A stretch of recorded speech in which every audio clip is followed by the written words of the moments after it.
631, el teléfono abierto 517-6900. Excelente. Bueno, nosotros ya nos vamos metiendo de lleno al momento iure et de iure, si lo estoy pronunciando bien, y para eso tenemos del otro lado a María de los Ángeles Rosón. Buenos días, ¿cómo estás?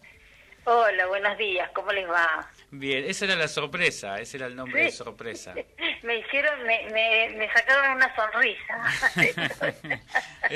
Bueno, lo veníamos trabajando, lo veníamos pensando, agradecemos a Charlie y a la Perla, por supuesto que bueno, también nos dio una manito porque teníamos que pensar un nombre, teníamos que darle un nombre a esto y bueno, me parece que es más que acertado, creo.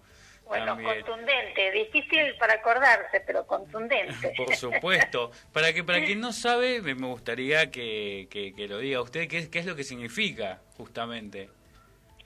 Y significa las afirmaciones del derecho sin prueba en contrario, digamos. Viene, exactamente, viene a Afirmaciones traer... contundentes sin afirmaciones en contrario. Exactamente. Sin interpretaciones en contrario. Bien, eso es lo que significa un nombre contundente, pero bueno, justamente también llamativo, vamos a decirlo así. Sí. Para quien no sabe, ahora sabe qué es lo que significa y bueno, venimos a traer el silencio administrativo, venimos a aclarar muchas dudas en esta columna jurídica que vamos a hablar puntualmente el día de hoy. Bueno, hoy vamos a hablar de vivienda y de hábitat y del rol que tiene el Estado frente a la vivienda, porque es un tema que, bueno, que desde el conocimiento público ha llegado a la preocupación de la sociedad desde distintos lugares, ¿no? Porque el tema de la vivienda es un tema que lo padecen todos los estados en general, la carencia de la vivienda, la calidad que tienen las viviendas, todos los estados, pero en particular Argentina y los países latinoamericanos, y con particularidades y con problemáticas propias de nuestra región y aquí en Bahía Blanca, ¿no? Pero bueno, es un tema que está realmente que trae una preocupación porque está afectando no solamente a las clases más desfavorecidas, las clases que están en condiciones económicas que no pueden acceder, sino también a las clases medias que pueden contar con un ingreso y sin embargo les cuesta muchísimo poder tener una vivienda o poder pagar un alquiler, poder ejercer el derecho de acceso a la vivienda, ¿no? Y esto lo vemos no solo con los asentamientos informales que se han dado en los últimos tiempos en Bahía Blanca, sino también con los créditos UBA, lo que ha sucedido con ese desfasaje entre la gente que podía pagar y que luego se les convirtió en una cuota inaccesible, los problemas que tienen los alquileres. Y el tema de la pandemia también tenemos que decir que nos da cuenta de que hay gente, de que hay muchísimas familias que viven en condiciones de pésima calidad, en condiciones de hacinamiento, esto de la obligación del Estado de tener que hacer el aislamiento y quedarse en casa, que era tan fundamental desde un punto de vista sanitario, también trajo el problema de en qué condiciones se quedan en casa y si es posible que la gente que está en estas condiciones desfavorecidas se pueda quedar en casa, ¿no? Entonces, toda esta problemática me parecía que era un tema importante para poder verlo desde el punto de vista jurídico, es decir, qué es lo que pasa con el Estado ante esta cuestión. Claro, porque hubo, por lo menos aquí en Bahía, por ejemplo, la toma que hubo en lo que era el predio de la Unión Ferroviaria, eso interfería con el Estado, porque eran tierras cedidas por nación y no por provincia, tengo entendido. Todas esas cuestiones de saber cómo se solucionan para quien, bueno, justamente está sufriendo esta situación, porque, a ver, no solamente afecta a lo que es un gremio o algo así, si no yo tengo mi terrenito y me lo usurpan, ¿cómo se puede actuar ahí también? Claro, porque es decir, los asentamientos o las tomas o la forma de acceso a la tierra en forma ilegal, yo digo el acceso a la tierra porque no es una vivienda lo que se construye, ¿no? En esos lugares es una infravivienda.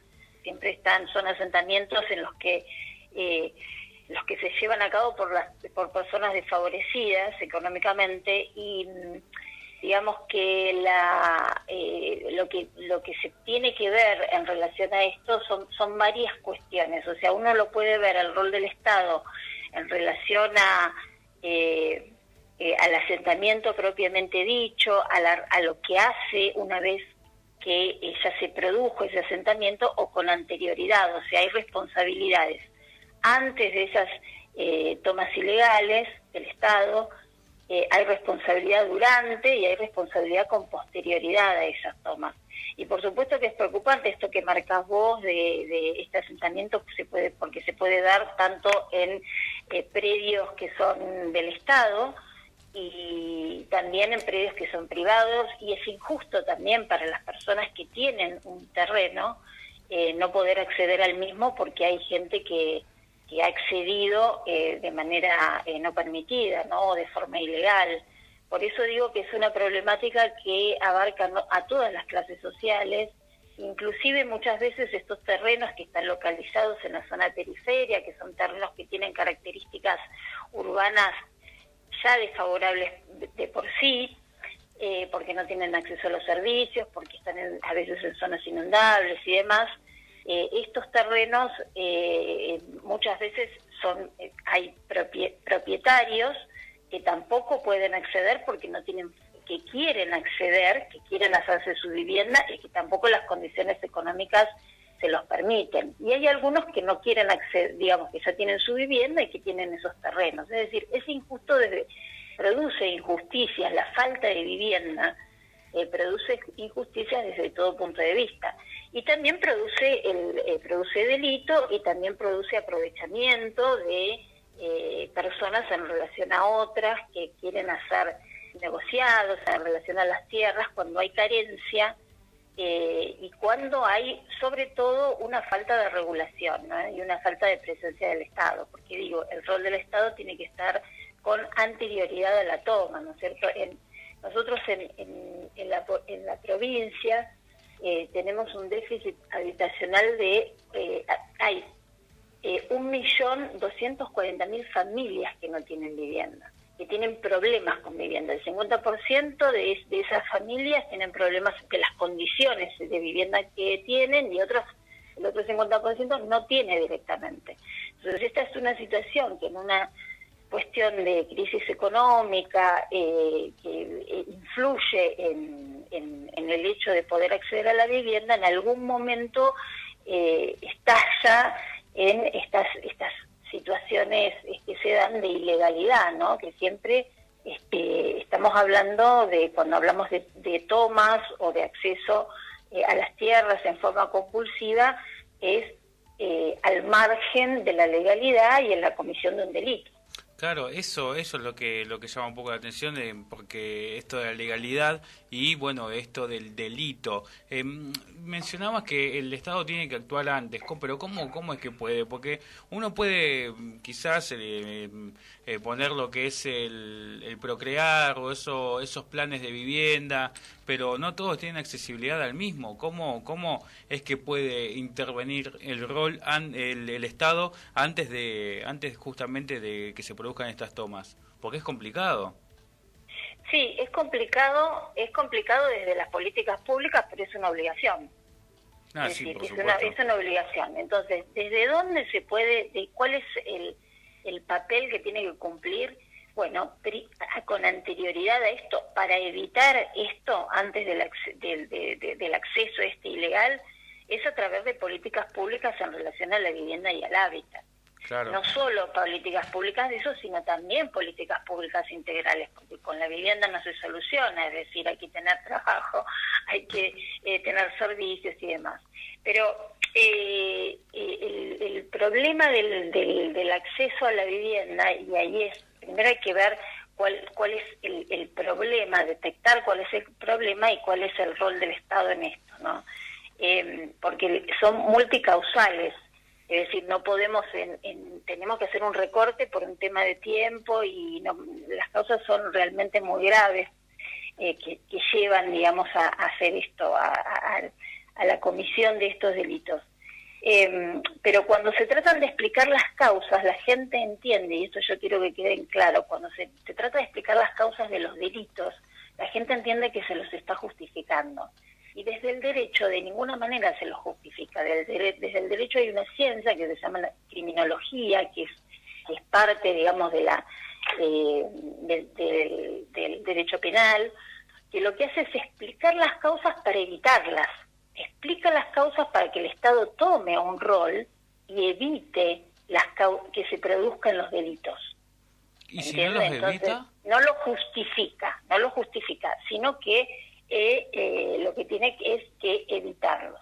Bueno, por eso hay una responsabilidad. ¿Qué es lo que tiene que hacer el Estado entonces? Desde las políticas públicas de planificación, pero si estas políticas no están, si están en ausencia o si son ineficientes, si hay una falta de planificación, si hay un alto costo de las tierras, si las tierras no se puede acceder porque los ingresos no permiten acceder, si el Estado prioriza solamente el cuidado del bien, del cuidado de las tierras públicas, por ejemplo, por sobre el cuidado de la gente, si se privilegian intereses privados, si el sector inmobiliario es el que rige en una ciudad y no el rol del Estado, y no el Estado marcando para dónde va la ciudad con una planificación sociointegral, si hay un mercado informal que no abastece a la demanda de la vivienda porque pone muchos requisitos para que la gente pueda acceder a la vivienda,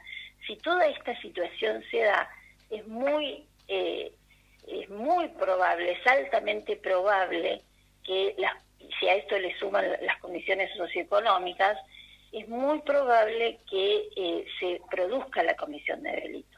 Entonces, lo que tiene que hacer el Estado es evitar todo esto, y hay una responsabilidad que tiene que hacer, que es llevar adelante este tipo de políticas habitacionales haciendo los mayores esfuerzos posibles, los mayores, no pocos esfuerzos. La política habitacional no puede estar librada a los intereses económicos de las gentes que viven, de los poderes económicos de los lugares, de las ciudades, en el caso de Bahía Blanca, por ejemplo, porque hay un mandato del Estado, que es un mandato constitucional que habla del acceso a la vivienda. El acceso a la vivienda es un derecho fundamental. Esto quiere decir que el Estado tiene que garantizarlo. ¿Quiere decir que el Estado tiene que dar una vivienda? No, tiene que garantizarlo haciendo los mayores esfuerzos para que la gente pueda acceder a una vivienda, ¿no? Y esto tiene una responsabilidad, por supuesto, del Estado, de quienes están ejerciendo y que deben dictar esas políticas, no solo una responsabilidad nacional, sino también internacional, porque también el Estado se compromete a través de convenciones con otros países para poder desarrollar localmente el problema de la vivienda, porque es un problema, ya te digo, que tiene que ver con el bienestar de la vida, con el bienestar de la gente, y que tiene que ver con que muchas veces es necesario aplicar programas, políticas, trabajar en conjunto con otros estados para poder buscar la forma de poder abordarlo. Obviamente que es una cuestión difícil de abordar las políticas habitacionales, pero hay muchísimo trabajo en eso, hay leyes que además hay que respetar, ¿no es cierto? Por ejemplo, nosotros tenemos la ley de hábitat en la provincia de Buenos Aires, tenemos la ley de acceso justo al hábitat, y esta ley, que es del 2016, lo que marca es una ley bastante avanzada, que tiene principios muy importantes, que habla de el acceso a la vivienda como un derecho, habla de que la vivienda tiene además una característica de bien social, una función social, y además da una serie de programas, de herramientas, como para que localmente se pueda llevar adelante una política de vivienda. Porque si bien la política viene dirigida, en cierta forma, planificada desde la provincia, es el Estado municipal, en cada municipio de nuestra provincia, es en donde se tiene que llevar adelante y poner en práctica los programas y la planificación urbana y sociointegral. Entonces, esta ley da muchísimas herramientas para poder trabajarla y es responsabilidad del Estado municipal, ¿no es cierto? Entonces ahí el Estado tiene un rol importante y tiene mecanismos.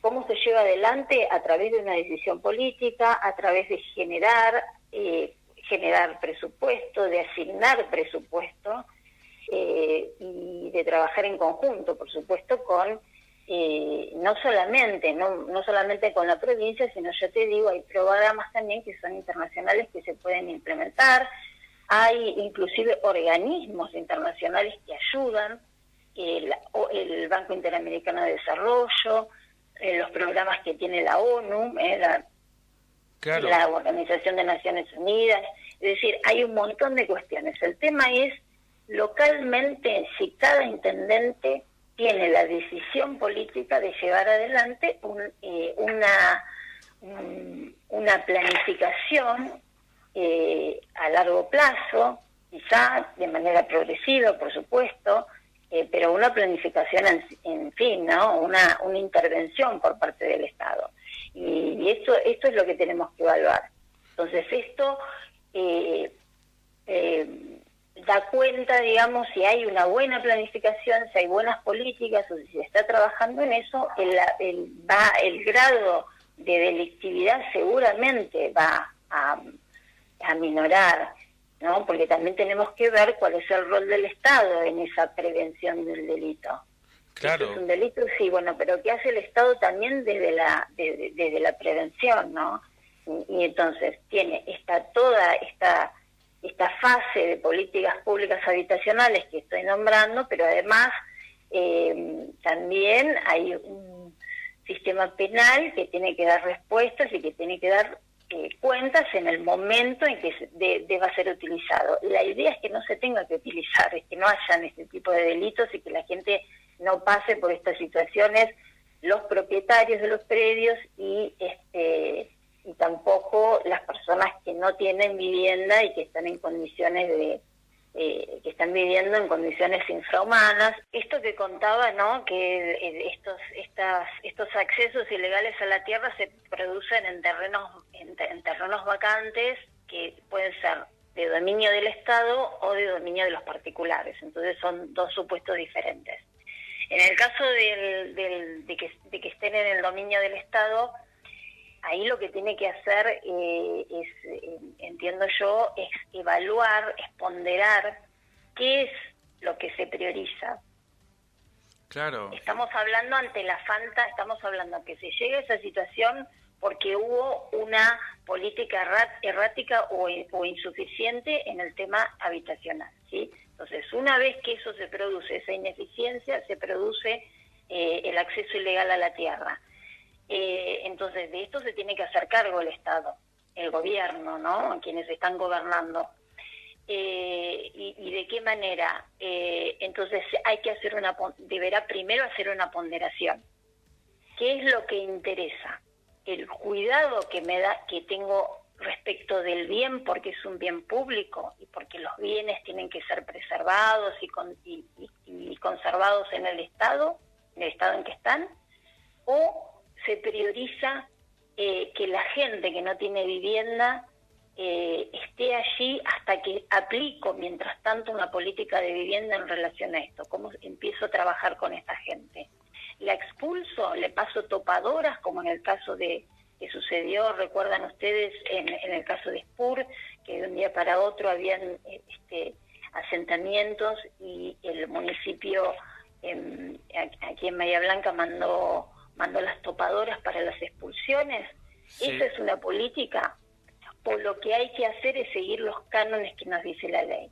Entonces, lo que hay que hacer es trabajar, y hay un montón de herramientas que las leyes proporcionan para poder trabajar en esa situación. Pero siempre hay una obligación de relocalización. Y en esa relocalización no se puede volver a repetir la misma circunstancia. Es decir, si se conversa con las familias, si se llega al acuerdo de que se tienen que trasladar a otro barrio, por ejemplo, porque en ese barrio hay otro emprendimiento que el Estado municipal, por ejemplo, puede tener a la vista, podría generar, digamos, si sucede una situación así y hay que hacer la relocalización de las personas, tienen que ir en buenas condiciones, no en peores condiciones.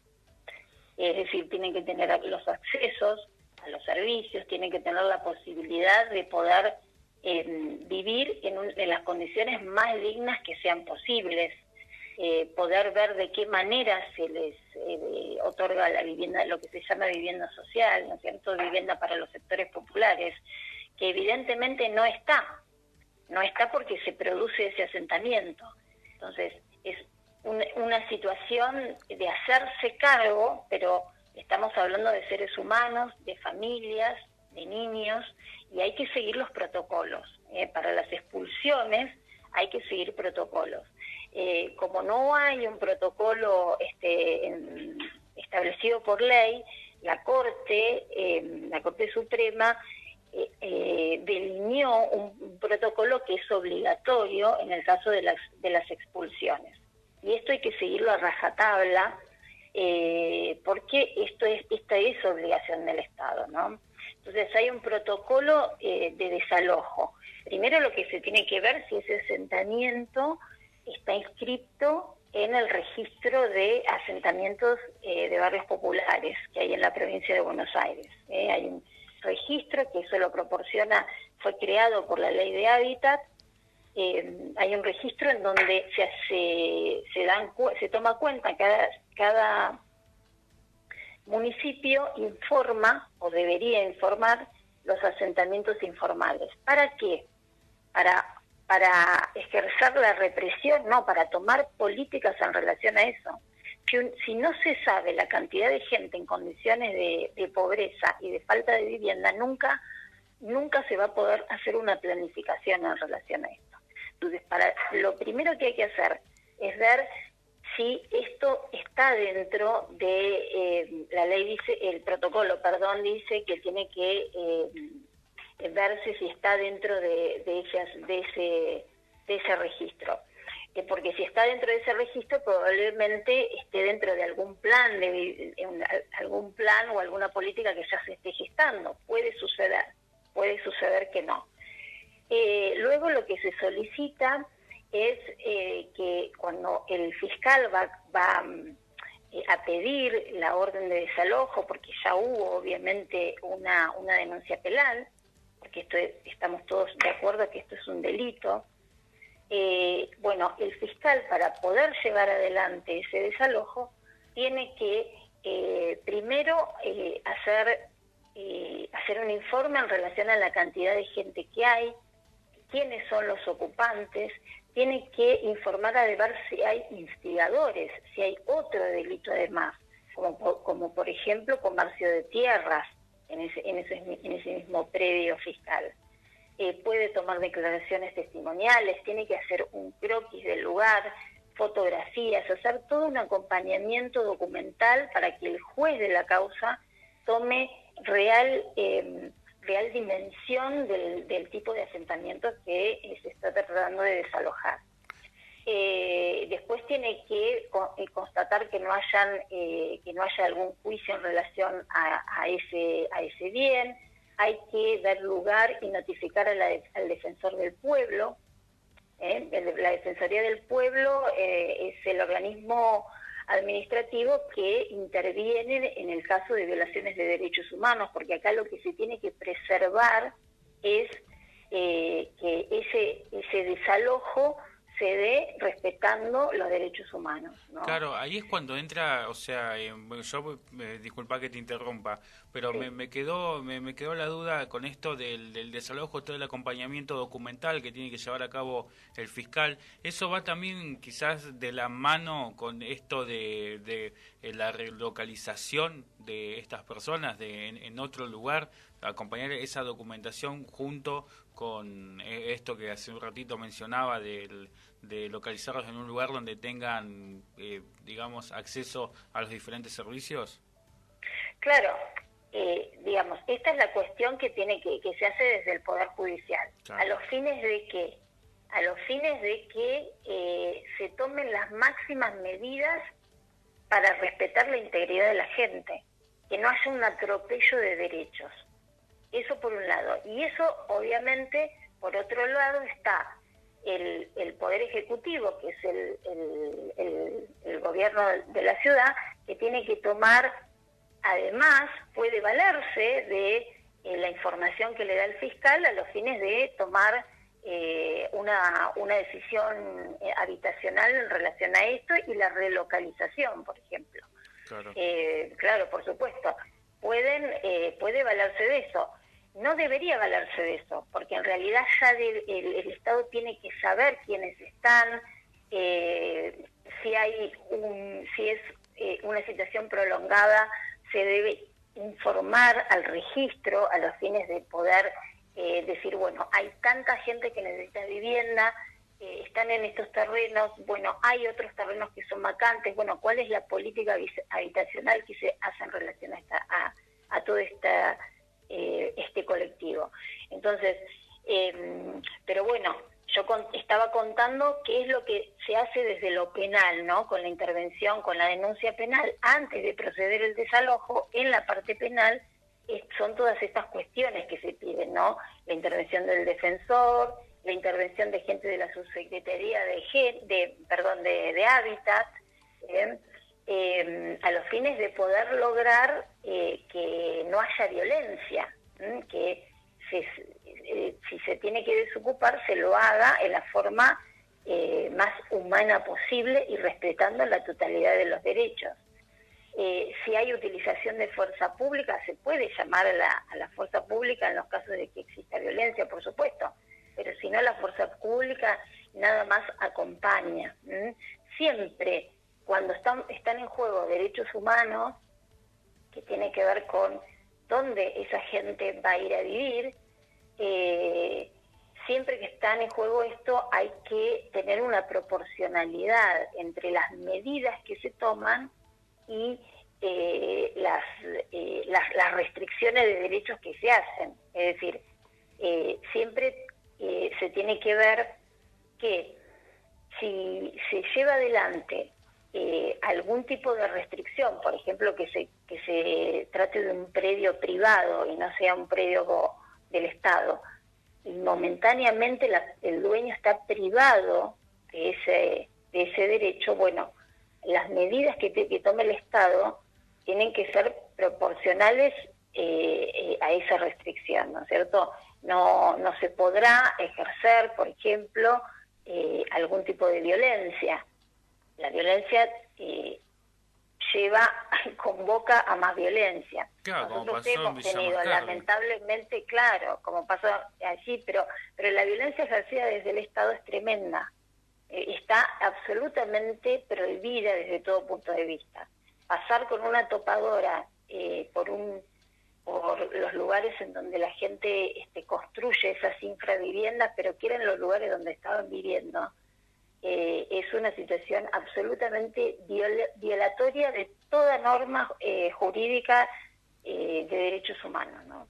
Entonces, por eso es que la Corte, para que el Estado no ejerza estas violaciones, establece un protocolo. O sea, no se los puede expulsar a la gente porque son seres humanos, no se las puede expulsar de una manera, de una forma atropellada y que genere una doble victimización, porque de alguna manera todos son víctimas. Es una situación de absolutamente de injusticia, ¿no? Todos son víctimas. En el caso de los predios privados son víctimas también aquellos que no pueden utilizarlo. Y en el caso de los predios públicos, la gente también es víctima por no poder acceder, por haber terrenos, porque el Estado tiene terrenos y sin embargo no ha hecho nada para poder otorgar algún plan de viviendas sociales, alguna alternativa que haga que vivan en mejores condiciones. Entonces, bueno, esto como primer medida, ¿no? Esto respondiendo a la pregunta de, bueno, ¿qué es lo que sucede en el caso de las expulsiones? Y con posterioridad a la expulsión, por supuesto que el Estado tiene que estar absolutamente presente en otorgarle una solución que no sea provisoria. Muchas de las expulsiones que se han hecho en Bahía Blanca lo que han hecho es darle a la gente un hotel por unos días. Estamos hablando de personas con familias, ¿no? Claro, o sea, darle, niños, digamos, para conformar, digamos, algo así. Claro, para sacarlos en ese momento, y luego qué es lo que pasa con esa gente. Claro. Entonces es muy probable que ese asentamiento pase de lugar, pase a otro lado. Cuando falta la política, decisiones de políticas administrativas habitacionales, lo que sucede es que se corre el delito y que la necesidad sigue siendo necesidad de derechos humanos y sigue incrementándose. Entonces, ¿qué hace el Estado? ¿Qué es lo más rápido que tiene para hacer? Reprimir. Claro, usar aplicar la fuerza represiva. Claro, usar la fuerza opresiva es lo más rápido. Siendo que el Poder Judicial es el que tiene la facultad para los desalojos. Sí, bueno, siempre el Poder Judicial va a actuar a través de una denuncia, ¿no? También puede actuar de oficio, por supuesto, en el caso de un delito. Pero siempre va a haber una denuncia. María, buen día. Quiero decir que es que hay una doble responsabilidad, es mucho más grave, más fuerte la responsabilidad del Estado cuando se trata de los predios que pertenecen al Estado, aunque sean predios municipales que son del ferrocarril nacional, que son del Estado Nacional, y que el municipio tiene el deber de cuidado y de conservación y demás. Esos terrenos son justamente cuando hay carencia de lotes o cuando hay lotes que los precios son muy altos porque no ha intervenido en su momento con alguna política en ese sentido el Estado para regular los precios, para hacer una planificación que sea integral, digamos que sea sociourbana. En ese caso, la responsabilidad del Estado entiendo que es doble porque no ha utilizado esos terrenos a los fines de poder dar acceso y de poder hacer operativo lo que es el derecho humano fundamental de acceso a la vivienda para los sectores, estamos hablando, desfavorecidos, ¿no? María, buen día, ¿cómo andas? Buen día. Yo te quería preguntar si el Estado también tiene que intervenir, por ejemplo, en casos de discriminación. Ya sabemos que el derecho a la vivienda da a la dignificación de una persona también. ¿Interviene en esos temas? Te escuché muy bajito. Ya sabemos que el derecho de vivienda, dijiste, que hace a la dignificación de una persona y si el Estado tiene que intervenir en casos, por ejemplo, de discriminación, como pasó que un propietario no le quiso alquilar a una persona trans, por ejemplo, ¿el Estado también interviene en esos temas? Sí, claro. Digamos, el Estado tiene la obligación de intervenir en todo lo que tenga que ver con los derechos humanos, como es en los casos de discriminación, por supuesto. Y allí lo que se hace valer,